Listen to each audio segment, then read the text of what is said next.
বাবুল ভাইয়ের আগমন শুভেচ্ছা স্বাগতম।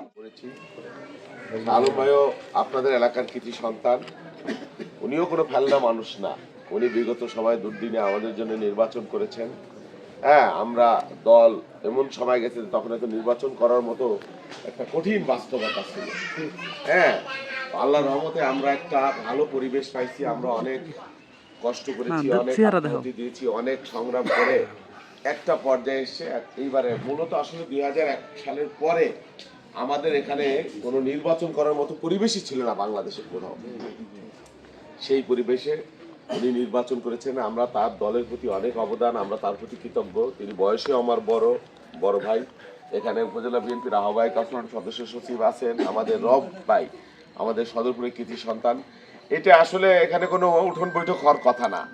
আমি মূলত শাহ আলম ভাই আসবে, আমি তাকে বলেছিলাম যে আমি আসবো, উনি বলে হ্যাঁ তুমি আসো। তো পাড়া প্রতিবেশী তাৎক্ষণিক আপনার এখানে জড়ো হয়েছেন। তা আমি একটা কথা বলি যে দেখেন, বাংলাদেশে 300 আসনে এটা তারেক রহমান বা খালেদা জিয়ার জন্য, বিএনপির জন্য খুব ডিফিকাল্ট। সত্যিকার অর্থে অনেক যোগ্য নেতা আছে আমাদের এই 4 আসনে বলেন বা সব আসনে।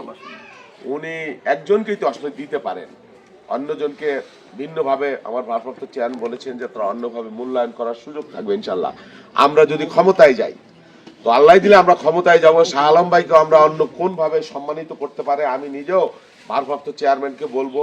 হ্যাঁ, আপনারা যদি আমার সকলের সাথে থাকেন, শাহ আলম ভাই যদি আমার সাথে থাকে, তাহলে আমি বিশ্বাস করি যে আমরা এই পরিবর্তিত প্রেক্ষাপটে এই বাস্তবতা 4 আসনে সবাই মিলে একটা ভালো ফল আমরা ইনশাল্লাহ করতে পারবো।